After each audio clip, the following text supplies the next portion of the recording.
இது ஒரு ஹிந்தி மூவிங்க. 2004ல ரிலீஸ் ஆன மூவி. மோகன் இவரு தான் நம்ம படத்துடைய ஹீரோ. இவரு இப்ப நாசால ஒர்க் பண்ணிட்டு இருக்காரு. படத்துடைய ஓபனிங் சீன்லயே நாசாவை காமிக்கிறாங்க. நம்ம மோகன் இருக்காரு பாத்தீங்களா, அவரு நாசால வெதர் ஃபோர்காஸ்டிங்காக ஒரு சேட்டலைட் அனுப்புறத பத்தி பிரஸ் மீட்ல பேசிக்கிட்டு இருக்காரு. கிட்டத்தட்ட இன்னும் 9 மாசங்கள்ல அந்த சேட்டலைட் அனுப்ப போறதாகவும் அதுக்கான வேலைகள்ல இப்ப மும்மரமா இருக்கிறதாவும் அந்த பிரஸ் மீட்ல எல்லாருக்கிட்டையும் சொல்றாங்க. நம்ம மோகனை பொறுத்த வரைக்கும் என்னதான் இந்த வேலையில ரொம்ப பிஸியாவே இருந்தாலும், என்னதான் அந்த வேலைக்கு ப்ராஜெக்ட் மேனேஜராவே இருந்தாலும், அவருக்கு அவரோட ஊரோட நினைப்பு அடிக்கடி வந்துகிட்டே இருக்குங்க. குறிப்பா சொல்லணும்னா நம்ம மோகனோட அப்பா அம்மா எல்லாம் அவர் காலேஜ் படிக்கும் போது இறந்து போயிருப்பாங்க. அவங்களுடைய நானி இருக்காங்க பாத்தீங்களா, அவங்க தான் நம்ம மோகனை வளர்த்திருப்பாங்க. அவர் ஒரு பணக்கார வீட்டு பையன் அப்படின்றதுனால அவங்க அம்மா பிஸியா இருக்கிற டைம்ல தான் அந்த நானி தான் அவங்களை வளர்த்திருப்பாங்க. அவங்கள நானின்னு சொல்றதை விடவும் நம்ம மோகன் அவங்கள அதிகமா காவேரி அம்மா அப்படின்னு சொல்லி தான் கூப்பிடுவாங்க. காலேஜ் டைம் வர அவங்க கூடவே ரொம்ப பாசமா இருந்த நம்ம மோகன் கடந்த 13 வருஷமா அவங்கள பார்க்காம, அவங்க எங்க இருக்காங்கன்னு கூட தெரியாம அமெரிக்கா வந்து செட்டில் ஆயிருப்பாங்க. கொஞ்சம் வருஷங்களுக்கு முன்னாடி அவங்க அப்பா அம்மா ஒரு கார் ஆக்சிடென்ட்ல இறந்திருப்பாங்க. அப்பதான் அந்த காவேரி அம்மாவை லாஸ்டா பாத்துருப்பாரு. அவங்கள பத்தியான நினைவுகள்லாம் வந்து அந்த விஷயத்தெல்லாம் தன்னோட ஃப்ரெண்டு கிட்ட ஷேர் பண்ணிக்கிட்டு இருக்காங்க. அவருமே நம்ம ஹீரோக்கு ஆறுதல் சொல்லிக்கிட்டே இருக்கும் போதும், என்னால இந்த வேலையில ஃபுல்லா கான்சென்ட்ரேட் பண்ணவே முடியல, நான் ஒரு வாட்டி இந்தியா போயிட்டு காவிரி அம்மாவை பாத்துட்டு வந்துடுறேன், ஒரு 2 வாரம் லீவ் கேட்டு போயிட்டு வரேன், அப்பதான் மனசுக்கு நிம்மதியா இருக்கும்னு சொல்லிட்டு அவனுடைய ஹெட் கிட்ட போயிட்டு என்னோட பர்சனல் வேலைக்காக வெளியே போறேன்னு சொல்லி 2 வாரம் லீவு கேட்டு இந்தியாவுக்கும் வராருங்க. இப்ப நம்ம மோகன் டெல்லி வந்து இறங்குறாரு. அவருடைய பெஸ்ட் ஃப்ரெண்ட் அவர் வந்து பிக்கப் பண்ணிட்டு அவரு கூட சேர்ந்து அந்த காவிரி அம்மா இருக்காங்க பாத்தீங்களா, அவங்கள தேட ஆரம்பிக்கிறாங்க. அங்க ஒரு முதியோர் இல்ல இருக்கு, அதுதான் அவங்க இருக்காங்கன்னு சொல்லிட்டு அந்த இடத்த போய் விசாரிக்கும் போது அவங்க அங்க இருந்து கிளம்பி ஒரு கிராமத்துக்கு போயிட்டாங்க. இப்ப இங்க இல்ல அப்படின்ற மாதிரி சொன்ன உடனே அந்த கிராமத்தை பத்தி விசாரிச்சுக்கிட்டு அது எங்க இருக்குன்னு சொல்லி தேடுறதுக்கு ஒரு லைப்ரரி வராங்க. நம்ம மோகனோட ஃப்ரெண்ட் இருக்காருல, அவரு தான் அந்த லைப்ரரியை வச்சிருப்பாரு. அங்க போய் அந்த ஊரை தேடிக்கிட்டே இருக்கும் போது அங்க ஒரு பொண்ணு வராங்க. அவங்க தான் நம்ம படத்துடைய ஹீரோயின். அவங்களுமே சில புக்கெல்லாம் வந்து பில்லு போடும் போது நம்ம ஹீரோ ஓவரா பேசுறதுனால அந்த ஊருக்கு தப்பான ஒரு வழியை சொல்லி விட்டுறாங்க. அது மட்டும் இல்லாம அவங்க வாங்கின புக்ஸுக்கெல்லாம் அவர் ஃப்ரெண்ட் இல்லாதனால நம்ம ஹீரோ தாங்க பில்லு போடுறாரு. அவர் கால்குலேட்டர்ல கஷ்டப்பட்டு கணக்கு போட்டுட்டு இருக்கும் போது அந்த பொண்ணு ஈஸியா அதுக்கு எல்லாத்துக்கும் பதில் சொல்லிக்கிட்டே இருக்கா. மேக்ஸ்ல பயங்கரமான புலியா இருப்பா போல அப்படின்ற மாதிரி நம்ம ஹீரோ மனசுக்குள்ள நினைச்சுக்கிட்டு அவர் கையில இருக்கிற அந்த மேப்பையும் எடுத்துக்கிட்டு அவருடைய காவேரி அம்மா இருக்கிற இடத்தை நோக்கி வேகமா போயிட்டு இருக்காரு. அவரோட ஃப்ரெண்டு கார்ல இல்லாதனால அங்க ஒரு கேரவன் இருக்காங்க. அந்த கேரவனை தான் நம்ம மோகனுக்கு கொடுத்து அமைச்சிருப்பாங்க. கேரவன் இன்னும் ரொம்ப கம்ஃபர்ட்ல வழியில ஒருத்தர் போறாரு. அவர்கிட்ட அந்த ஊரோடைய ரூட் கேட்டு எப்படியோ ஒரு வழியா அந்த ஊருக்கும் போய் சேர்றாரு. அந்த ஊருடைய பேரு சரண்பூர், உத்தரப்பிரதேஷ்ல இருக்கிற ஒரு வில்லேஜ் தாங்க அது. அந்த இடத்துக்கு உள்ள நுழையும் போதே ரொம்ப சின்ன சந்து, கரண்டே இல்லாத வீடு, சாதினால பிரிச்சு வைக்க மாட்ட மனுஷங்கன்னு சொல்லி எல்லாத்தையும் ரொம்ப வித்தியாசமா நம்ம மோகன் பாத்துக்கிட்டு வராரு. அவரோட வண்டி வேற கொஞ்சம் பெருசா இருக்கிறதுனால அந்த ஏரியால இருக்கிற குழந்தைங்க எல்லாம் இவர் வண்டி பின்னாடியே ஓடி வருது. எப்படியோ அட்ரஸ் எல்லாம் கண்டுபிடிச்சு அந்த காவிரி அம்மா இருக்காங்க பாத்தீங்களா, அந்த வீட்டுக்கும் போய் சேர்றாரு. ஒரு வழியா அந்த காவிரி அம்மாவையும் மீட் பண்றாரு. பல வருஷங்களுக்கு அப்புறம் மீட் பண்ணதுனால 2 பேருமே ரொம்ப எமோஷனல் ஆகி அங்க கட்டி பிடிச்சிக்கிட்டு அவங்களுடைய அன்பை பகிர்ந்துகிட்டு இருக்காங்க. அதுக்கப்புறம் நீ எங்க வேலை பாக்குற, என்ன பண்றேன்னு சொல்லிட்டு எல்லாத்தையும் விசாரிச்சிட்டு இருக்காங்க. அந்த வீட்டுல ஒரு சின்ன வாண்டு இருக்குங்க. அது அன்னைக்குன்னு பார்த்து ஸ்கூல் லீவ் போட்டுச்சு, கேட்டா வயிற்று வலின்னு சொல்லிட்டு இருக்கு. வாங்க உங்களுக்கு ஊர்லாம் சுத்தி காமிக்கிறேன்னு சொல்லிட்டு அந்த ஊர்லாம் சுத்தி காமிச்சிட்டு இருக்காங்க. ஒரு இடத்துல மல்யுத்தம் எல்லாம் பண்ணிட்டு இருக்காங்க. இன்னொரு இடத்துல ஒரு போஸ்ட் ஆபீஸ் இருக்கு. அங்க இருக்கிற போஸ்ட்மேன் கிட்ட இங்க போன் எல்லாம் பண்ண முடியுமா அப்படின்னு சொல்லிட்டு நம்ம ஹீரோ கேட்டு வச்சுக்கிறாரு. அதுக்கப்புறம் அந்த பையன் அவனுடைய ஸ்கூலுக்கு கூட்டு போறான். அங்க சுதந்திர போராட்ட தியாகி ஒருத்தர் இருக்காருங்க. அவரு அங்க இருக்கிற சின்ன பசங்களுக்கு எல்லாம் கிளாஸ் எடுத்துட்டு இருக்காங்க. இன்னொரு கிளாஸ்ல பார்க்கும்போது ஒரு பொண்ணு கிளாஸ் எடுத்துட்டு இருக்காங்க. அந்த பொண்ணு வேற யாரும் இல்ல, நம்ம ஹீரோயின் தான். அடிப்பாவி, நீ என்ன இங்க பண்ணிட்டு இருக்க, எனக்கு தப்பான அட்ரஸ் சொல்லி விட்டல அப்படின்ற மாதிரி விசாரிக்கும் போது அப்பதான் நம்ம ஹீரோக்கு இன்னொரு விஷயம் தெரியுது. அந்த பொண்ணுடைய பேரு கீதா. அந்த பொண்ணு நம்ம ஹீரோக்கு சின்ன வயசுல இருந்தே தெரியுங்க. சின்ன வயசுல அந்த பொண்ணு கூட சேர்ந்துல நம்ம ஹீரோ விளையாடி இருப்பாரு. அது மூலமா இவங்க 2 பேருக்கு சின்னதா ஒரு கனெக்ஷன் வருது. இப்ப நம்ம ஹீரோ வீட்டுக்கு வந்து அந்த காவேரி அம்மா இருக்காங்க பாத்தீங்களா, அவங்களுக்காக அமெரிக்கால இருந்து காலுக்கெல்லாம் மசாஜ் பண்ற ஒரு மிஷின் வாங்கி வந்திருப்பாங்க. சரி சுவிட்ச போட்டு ஒர்க் ஆகுதான்னு பாப்போம்னு பார்த்தா அந்த நேரம் பார்த்து கரண்டே இல்லைங்க. என்ன இந்த ஊர்ல கரண்டே இருக்காதான்னு கேட்கும் போது வாரத்துக்கு 2-3 வாட்டி தான் வந்துட்டு போகும், ரெகுலரா தான் இருக்காது, இப்படியே அட்ஜஸ்ட் பண்ணி வாழ வேண்டியதான்னு சொல்லி இந்த லேடி சொல்லுவாங்க. அதை கேட்டு ஒரு பயங்கரமா ஷாக்கா வராரு. 2004ல இப்படியே ஒரு ஊர் இருக்கா அப்படின்னு சொல்லிட்டு அவர் அப்பதான் நிறைய யோசனைகளுக்கு உட்படுறாரு. இப்ப நைட்டு கீதா அந்த டீச்சர் இருக்காங்க பாத்தீங்களா, அவங்களும் வீட்டுக்கு வந்துடுறாங்க. அந்த கீதாக்கும் அப்பா அம்மா எல்லாம் இருக்க மாட்டாங்க. இந்த நானி இருக்காங்க பாத்தீங்களா, இவங்க தான் அந்த கீதாவையும் எடுத்து வளர்ப்பாங்க. சோ இவங்க எல்லாருமே ஒண்ணா உட்காந்து ஜாலியா பேசிட்டு நைட்டு தூங்கலான்னு போகும்போது நம்ம ஹீரோ நான் கேரவன்லயே போய் படுத்துக்கிறேன்னு சொல்லிட்டு அவருடைய கேரவன்ல போய் படுத்துக்கிறாங்க. அடுத்த நாள் காலையில இருந்து பார்த்தா ஒரு சமையல்காரர் வந்து இந்த கேரவன் வாசல்ல நிக்கிறாரு. யார்பா நீன்னு சொல்லி விசாரிக்கும் போதும், நான் நல்லா சமைப்பேன், அமெரிக்கால போயிட்டு இந்தியன் ரெஸ்டாரண்ட் ஒண்ணு வைக்கணும்னு எனக்கு ரொம்ப நாள் ஆசை, என்னோட சமையல் எல்லாம் டேஸ்ட் பண்ணி பாருங்கன்னு சொல்லி பல்லு வளர்க்காமையே அவருடைய சாப்பாட்டெல்லாம் கொடுத்து சாப்பிட வைக்கிறாரு. நம்ம ஹீரோவும் ரொம்ப பிடிச்சு போய் சாப்பிட்டு இருக்காரு. இப்ப சென்டர் எல்லாம் அடிச்சுட்டு அப்படியே கிளம்பி வெளியே வந்தா அந்த ஊர்ல பஞ்சாயத்து நடந்துட்டு இருக்கு. பஞ்சாயத்துல நிறைய பிரச்சனைகளை பத்தி பேசிட்டு இருக்காங்க. முதல் பிரச்சனையா அந்த ஊருக்கு எலக்ட்ரிசிட்டி வரல அப்படின்னு சொல்லிட்டு ஒரு ஆபீசரை கூட்டு வந்து பேசுறாங்க. இங்க எலக்ட்ரிசிட்டி கொடுக்கிறது ரொம்ப கஷ்டமா இருக்குன்ற மாதிரி அவரும் சொல்லிட்டாங்க, கிளம்புறாரு. அடுத்த பிரச்சனையா அந்த ஊர்ல ஒரு ஸ்கூல் இருக்கும் பாத்தீங்களா, அந்த ஸ்கூல்ல பஞ்சாயத்து ஆபீஸ்க்கு தேவைப்படுதுன்னு சொல்லிட்டு வேற ஒரு இடத்துல மாற்றதா சொல்லிருப்பாங்க. அந்த ஸ்கூல் சார்பா நம்ம ஹீரோயின் வந்து நீங்க வேற இடத்துக்கு மாத்திட்டீங்கன்னா பசங்க யாருமே அங்க படிக்க வர மாட்டாங்க, ஏன்னா அது கிராமத்துல இருந்து ரொம்ப தொலைவு இருக்கு. ஆல்ரெடி கிராமத்துல இருக்கிற கொஞ்சம் பசங்க மட்டும் தான் இங்க வந்து படிக்கிறாங்க, நிறைய பசங்க படிக்கிறதே இல்ல. அந்த விழிப்புணர்வுக்கு நம்ம பசங்களை இன்னும் ட்ரைன் பண்ணாம இருக்கும். இதுல ஸ்கூல் வேற லாங் டிஸ்டன்ஸ் கொண்டு போனா எப்படி வருவாங்கன்னு சொல்லிட்டு எவ்வளவு சொல்ல செய்யறாங்க. ஆனா அதெல்லாம் அந்த பஞ்சாயத்து போர்டுல இருக்கவங்க மதிக்கிற மாதிரியே தெரியலீங்க. உங்களுக்கு இன்னும் 3 மாசம் டைம் தரேன், அதுக்குள்ள அந்த இடத்த காலி பண்ற வேலையை பாருங்க அப்படின்ற மாதிரி ரொம்ப ஸ்ட்ரிக்டாவே சொல்லிடுறாங்க. இதெல்லாம் ஒரு ஓரத்துல இருந்து நம்ம ஹீரோ கவனிச்சுக்கிட்டே இருக்காரு. அந்த பஞ்சாயத்து போர்டுல இருக்கிற ஆட்கள் கிட்டையும் அவங்களுடைய காவிரி அம்மா இன்ட்ரோ பண்ணி வைக்கிறாங்க. அதுக்கப்புறம் இந்த ஊரெல்லாம் சுத்தி காமிக்கிறாங்க. எல்லாத்தையும் பார்த்துட்டு இந்த விஷயத்தை பத்தி நாசால இருக்கிற அவருடைய பெஸ்ட் ஃப்ரெண்ட் கிட்ட ஷேர் பண்ணிக்கிட்டே இருக்காரு. இன்னும் ஒரு வாரத்துல அங்க கிளம்பி வரதாவும் நான் வர வரும்போதோ என்னுடைய காவிரி அம்மாவையும் கூட்டு வர போறதாவும் சொல்லிட்டு இருக்காரு. அந்த போன் பேசினதுக்கு அவர் எவ்வளவு தெரியுமா காசு கொடுக்காரு? 517 ரூபாய் கொடுக்குறாருங்க. ஐஎஸ்டி கால் 2004 வெளிநாட்டுக்கு பேசுறதுக்கு 517 ரூபாய் ஆகுதுன்னா பாத்துக்கங்களேன். இப்ப அடுத்த நாள் நம்ம ஹீரோவை அந்த காவிரி அம்மா வேகமா எழுப்பிட்டு இருக்காங்க. என்னாச்சு அப்படின்னு கேட்கும் போதோ கீதாவை பொண்ணு பார்க்க வராங்க, சீக்கிரமா எழுந்து நீ ரெடி ஆகு அப்படின்ற மாதிரி சொல்லிட்டு இருக்காங்க. நம்ம ஹீரோக்கு அந்த இடத்துல பெரிய ஷாக்கு. ஏன்னா கீதாவை ஒரு பக்கத்துல இருந்து நம்ம ஹீரோ சைட் அடிச்சுட்டே இருப்பாங்க.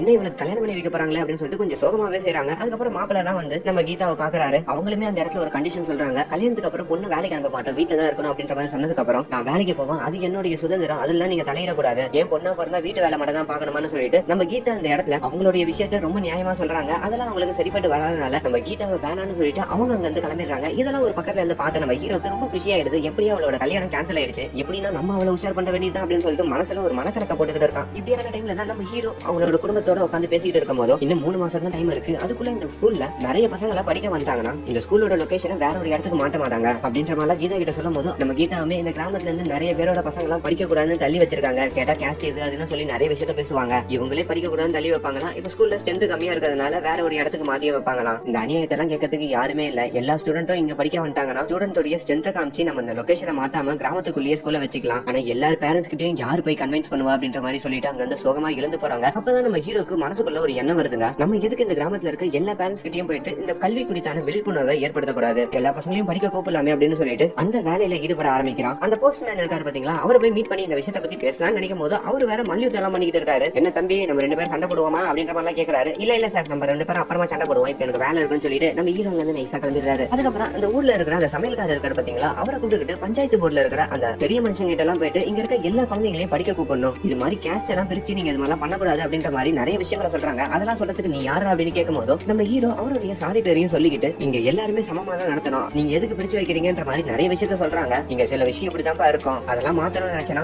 நீ மாறி போயிடுவ, உன்னோட சாதி வழக்கப்படி உன் கூட ஒருத்தன் வந்தானே சமையல்காரன், அவன் கூட நீ ஒன்னா சேர்ந்து இருக்க கூடாது, சில பேருக்கு எல்லாம் கல்வி இல்லன்னா அது இல்லதான், ஏன் எங்க வீட்டுல கூட 2 பொம்பளை பசங்க படிக்காம சும்மா தான் இருக்கு, இப்பெல்லாம் படிச்சு யாரும் முன்னேற போறது இல்ல, ஊர்ல 1000 வேலை இருக்கு, அதெல்லாம் பார்த்துட்டு அமைதியா இருக்க சொல்லுன்ற மாதிரி அவங்க எல்லாத்தையும் ரொம்ப கேஷுவலா சொல்லிடுறாங்க. இதுக்கு மேல இவங்க எல்லாம் பெரிய மனுஷங்க எல்லாம் மதிச்சா வேலைக்கு ஆகுதுன்னு சொல்லிட்டு நம்ம ஹீரோவே ஒவ்வொரு வீடா போய் கேட்க ஆரம்பிக்கிறாரு. அது மாதிரி ஊருக்கு ஒதுக்குப்புறமா இருக்கிற ஒருத்தரோட வீட்டுக்கு போயிட்டு உங்களோட குழந்தைங்க எல்லாம் படிக்க அனுப்புங்க அப்படின்ற மாதிரி கேட்கும் போதும் அவரு ஒரு பிற்படுத்தப்பட்ட சமுதாயத்தை சேர்ந்தவருங்க. இல்ல சார் என்னோட குழந்தைங்க எல்லாம் படிக்க அனுப்பிச்சாங்கன்னா எதனா பெரிய கலவரம் ஆயிடும் சார், நாங்க ஆல்ரெடி ஒரு வாய் கஞ்சிக்கு ரொம்ப கஷ்டப்பட்டு இருக்கோம், எங்களுக்கு இதெல்லாம் சுத்தமா செட் ஆகாது சார், தயவு செஞ்சு எங்களை மன்னிச்சிருங்க சார், கூலி வேலை எதனா இருந்தா சொல்லுங்க சார், எங்களோட குழந்தைங்களை அனுப்பி வைக்கிறோம் அப்படின்ற மாதிரி கண்கலங்கின மாதிரி சொல்றாங்க. அந்த ஒரு பாயிண்ட் நம்ம ஹீரோட மனசே நொறுங்கி போயிடுது. இவங்களை எவ்வளவு ஒதுக்கி வச்சிருந்தா இந்த மாதிரி ஒரு வார்த்தையை சொல்லிருப்பாங்க, இதை எப்படின்னா மாத்தியே ஆகணும்னு சொல்லி நம்ம ஹீரோ முடிவு பண்ணிட்டு வேற ஒரு வீட்டுக்கு போயிட்டு இன்னொரு குழந்தைகளை கூப்பிடுறாங்க. அவங்களும் இதே மாதிரியான பதில சொல்றாங்க. அதுக்கப்புறம் அந்த பஞ்சாயத்து போர்டுல இருக்க ஒருத்தரோட குழந்தை சொன்னார் பாத்தீங்களா, அவங்க வீட்டுக்கு போய் கேட்கும் போதும் அவங்களோட குழந்தைகள் 4வது வரைக்கும் படிச்சது, இந்த இடத்துல ஹை ஸ்கூல் இல்லாதனால அதுக்கப்புறம் அவங்களுக்கு படிக்க வேணாம்னு சொல்லிட்டு விட்டுட்டோம், அது மட்டும் இல்லாம அவங்க 2 பேருமே பொம்பளை பசங்கப்பா, பொம்பளை பசங்க எல்லாம் படிச்சு என்ன பண்ண போகுதுன்னு சொல்லிட்டு அவரும் ரொம்ப கேஷுவலாவே சொல்லிட்டு இருக்காங்க. என்ன இந்த ஊர் மக்கள் எல்லாம் இப்படி இருக்காங்க,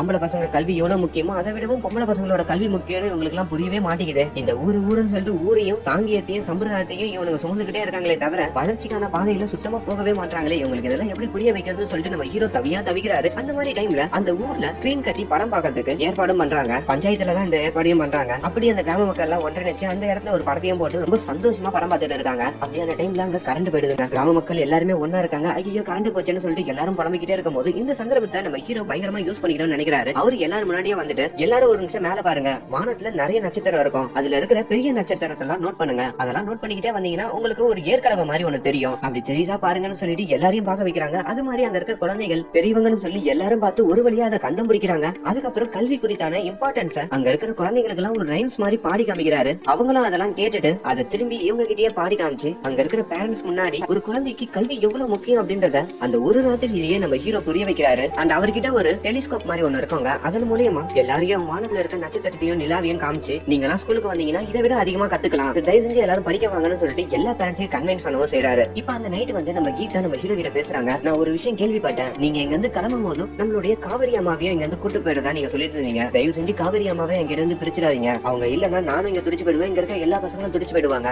அவங்க இங்கேயே இருக்கணும் அப்படின்ற மாதிரி சொல்றாங்க. அதுக்கு நம்ம ஹீரோவும் நீ எவ்வளவு தடுத்தாலும் நான் கண்டிப்பா அவங்கள கூட்டிட்டு போயே ஆவேன், ஏன்னா பல வருஷமா நான் அவங்கள பிரிஞ்சுதான் இருந்தேன், அவங்க எனக்கு உண்மையான அம்மா மாதிரி, நான் கண்டிப்பா அவங்களை அமெரிக்கா கூட்டு தான் போக போறேன் அப்படின்ற மாதிரி சொல்றாங்க. இதெல்லாம் ஒரு ஓரத்துல இருந்து நம்ம காவிரி அம்மா பாத்துக்கிட்டே இருக்காங்க. அவங்களோட மனசு என்னவோ இந்தியால இருக்கணும் தான் இருக்கும், ஆனா அவங்களோட புள்ள மாதிரி நம்ம ஹீரோ வந்து அவங்கள கூட்டுக்கிட்டே இருக்கிறதுனால வேற வழியே இல்லாம அமெரிக்கா போயிடுவோமோ அப்படின்ற ஒரு எண்ணமா அவருக்குள்ள இருந்துகிட்டே இருக்கும். எந்த முடிவு எடுக்கிறதுன்னு தெரியாம ஒரு நடுநிலையா நின்று அந்த இடத்துல வேடிக்கை பார்த்துட்டு இருப்பாங்க. இப்படியே நாட்கள் போய்கிட்டே இருக்குங்க. நாளளவுல நம்ம ஹீரோக்கும் ஹீரோயினுக்கு பேருக்கும் இருக்கிற நெருக்கம் கொஞ்சம் கொஞ்சமா அதிகமாயிட்டே இருக்கு. இவங்க 2 பேரும் சண்டை போட்டுக்கிட்டே இருந்தாலும் அப்பப்போ கொஞ்சம் 2 பேரும் மேலேயும் கன்சர்னா பேசிப்பாங்க. இதெல்லாம் ஒரு ஓரத்துல நம்ம காவிரி அம்மா நோட் பண்ணிக்கிட்டே இருக்காங்க. ஆஹா 2 பேருக்கும் ஏதோ பத்திக்கிச்சு போலியே அப்படின்ற மாதிரி யோசிச்சுக்கிட்டு இன்னொரு பக்கத்துல அவங்க ஊர்ல எப்ப பார்த்தாலும் கரண்ட் இல்லைங்க. நம்ம ஹீரோ எதனா ப்ராஜெக்ட் பண்ணலாம்னு உட்காந்தா ஒரு 1 hour தான் கரண்ட் இருக்கும், அதுக்கப்புறம் சுத்தமா போயிடும். இதுக்கெல்லாம் எதனா ஒரு சேஞ்ச கொண்டு வரணும்னு சொல்லிட்டு அவனும் நிறைய விஷயங்களை யோசிச்சுக்கிட்டே இருக்கான். இப்படி ஒரு நாள் நம்ம கீதா பக்கத்துக்கு நம்ம ஹீரோ அந்த ஸ்கூலுக்கு போகும்போது அவனுடைய காதலை வெளிப்படுத்துறான். அப்ப அந்த ஸ்கூல்ல ஒரு அழகான சம்பவம் நடக்குதுங்க. ஒரு பிற்படுத்தப்பட்ட சமுதாயத்துல இருந்து 2 பேரண்ட்ஸ் அவங்களோட குழந்தைகளை ஸ்கூல்ல சேர்க்கறதுக்கு வராங்க. நம்ம ஹீரோ அன்னைக்கு நைட் அந்த குழந்தைங்க எல்லாம் வச்சு ஒரு எக்ஸ்பெரிமெண்ட் எல்லாம் நிறைய விஷயங்களை சொல்லிருப்பான் பாத்தீங்களா. அதுல இம்ப்ரெஸ் ஆகி தங்களோட குழந்தைகளுக்கு கல்வி வரது மூலமா அவங்க வளர்ச்சி அடைவாங்க, இந்த கிராமத்துல இருந்து வெளியே போய் நிறைய விஷயத்த கத்துக்கிட்டு நம்ம கிராமத்துக்காக வந்து பண்ணுவாங்க அப்படின்ற ஒரு நம்பிக்கையில எல்லா குழந்தைகளும் கொஞ்சம் கொஞ்சமா அந்த ஸ்கூல்ல சேர்க்க ஆரம்பிக்கிறாங்க.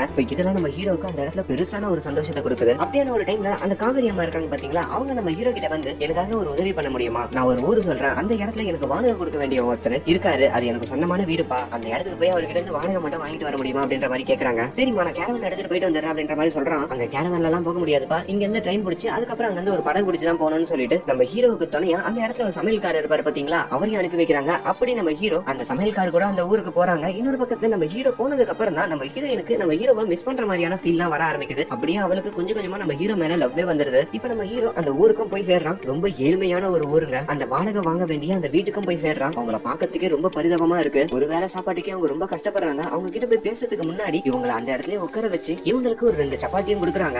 நான் எதுக்கு வந்தேன்னு கூட சொல்லல, அதுக்குள்ள நீங்க எனக்கு சாப்பாடு எல்லாம் போடுறீங்களேன்ற மாதிரி நம்ம ஹீரோ கேட்கும் போது, விருந்தாளிகளா தெய்வத்துக்கு சமம்னு சொல்லுவாங்க, அந்த தெய்வமே எங்களோட வீட்டுக்கு வந்திருக்கு, முதல்ல சாப்பிடுங்க, அதுக்கப்புறம் என்ன பிரச்சனைனாலும் பேசிக்கலாம்னு சொல்லிட்டு சாப்பிட்டு வச்சுட்டு என்னன்னு கேட்கும் போது எங்களுக்கு நீங்க வாடகை கொடுக்க வேண்டியது இருக்கும் அப்படின்ற மாதிரி நம்ம ஹீரோ கேட்கிறாரு. அப்ப அவருடைய கஷ்டத்தை எல்லாம் சொல்றாங்க. ஆக்சுவலி அவர் அந்த இடத்துல ஒரு நெசவு தொழில் பண்ணிட்டு இருப்பாருங்க. அதுல பெரிய நஷ்டம் இருக்கிறதுனால அங்க இருக்க விவசாய நிலத்திலயும் ஃபார்மிங் எல்லாம் பண்ணிருப்பாரு. அதுலயும் பெரிய விளைச்சல் இருந்திருக்காது. ரொம்ப ஏழ்மையிலையும் நிறைய கடன்களையும் தான் அவர் வாழ்ந்துகிட்டு இருப்பாரு. ஒரு வேலை சாப்பாட்டு கூட அவ்வளவு கஷ்டப்படுவாங்க. அவங்களுக்கு இருந்த சாப்பாட்டை தான் நம்ம ஹீரோ கையிலயும் கொடுத்திருப்பாங்க.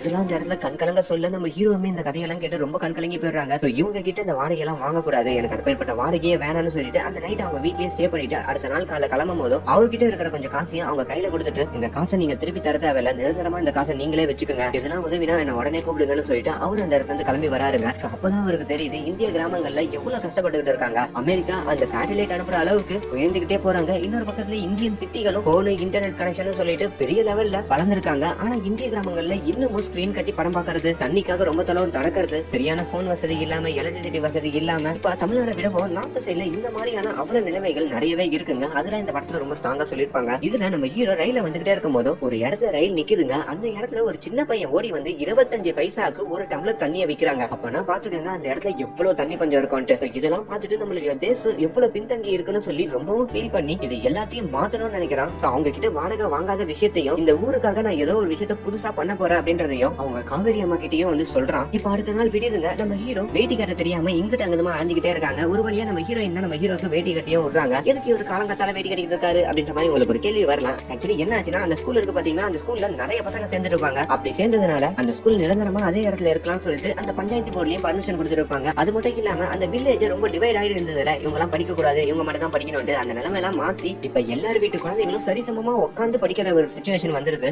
அந்த இனாகிரேஷன் ஃபங்க்ஷனுக்கு தான் நம்ம ஹீரோ போயிருக்காரு. அப்படி எல்லாருக்கிட்டையும் புக் எல்லாம் கொடுத்து எல்லாரையும் அந்த ஸ்கூலுக்கு வெல்கமும் பண்றாரு. அந்த ஃபங்க்ஷன் எல்லாம் முடிஞ்சு அங்க இருக்க பெரிய மனுஷங்க எல்லாம் நம்ம ஹீரோ உட்காந்து பேசிக்கிட்டு இருக்கும் போது, அமெரிக்கா என்ன இந்தியாவோட சிறந்த நாடா, என்னதான் ஆனாலும் நம்மளுடைய ட்ரெடிஷனல் முறையில அந்த இடத்துல வந்துடாது, நம்மளோட கலாச்சாரமே கலாச்சாரம் தான் அப்படின்ற மாதிரி எல்லாம் அவங்க சொல்லிக்கிட்டு இருக்காங்க. அந்த இடத்துல நம்மளோட ஹீரோ என்ன பார்த்தாலும் நம்மளோட கலாச்சாரம் பாரம்பரியம் சொல்லிட்டு இருக்கீங்க, எத்தனை நாளைக்கு தான் இதையே தூக்கி சுமந்துகிட்டே இருக்க போறீங்க, இந்த இடத்துல ஒழுங்கா எலக்ட்ரிசிட்டி இருக்கா, இன்டர்நெட் இருக்கா, ஒரு போன் ஒழுங்கா பண்ண முடியுதா, தண்ணி இருக்கா, ஏன் இப்ப நான் வந்ததுனால தான் இங்க இருக்க எல்லா குழந்தைகளும் ஒரே இடத்துல உட்காந்து சரிசமமா படிக்க முடியுது, குழந்தைகளுக்கு கல்வி கொடுக்கணும்னு பேசிக்கான ஒரு நாலேஜ் கூட இங்க இருக்க நிறைய பேருக்கு இல்ல. இது எல்லாமே மாத்தணும்னு நினைக்காம இன்னமும் இந்த பாரம்பரியம் கலாச்சாரம் சொல்லி அதையே தூக்கிட்டு இருந்தீங்கன்னா எப்படிதான் நம்மளோட ஊர்லாம் மாறும். முதல்ல இந்த சாதியெல்லாம் தூக்கி போடுங்க. இவன் அவன் தொடக்கூடாது, அவன் வீட்டுக்கு இவன் வரக்கூடாது, இவன் வீட்டை தண்ணி வாங்கி குடிச்சா பாவம், இவங்க எல்லாம் ஊருக்கு ஒதுக்குப்புறமா தான் இருக்கணும், இன்னும் எத்தனை நாளைக்கு தான் இதையே சொல்லிக்கிட்டு இருக்க போறீங்க, முதல்ல இந்த உலகத்துல என்னென்னலாம் நடக்குதுன்னு பாத்துடுவாங்க, அப்பதான் தெரியும் நீங்க எவ்வளவு பின்தங்கி இருக்கீங்கன்னு சொல்லி நம்ம ஹீரோ பயங்கரமா பத்தி பேசிட்டு அங்க வந்து கிளம்பிடுறாரு. இப்ப அந்த ஊர்ல அந்த ராமாயண நாடகம் நடந்துட்டு இருக்குங்க. சீதாவா நம்ம ஹீரோயின் தான் நடிக்கிறாங்க. அப்ப அந்த ராமர் பாட்டுல ராமர் இங்க இருக்க மக்கள் எல்லாரையும் ஒன்னா இருக்கதான் சொன்னாங்க,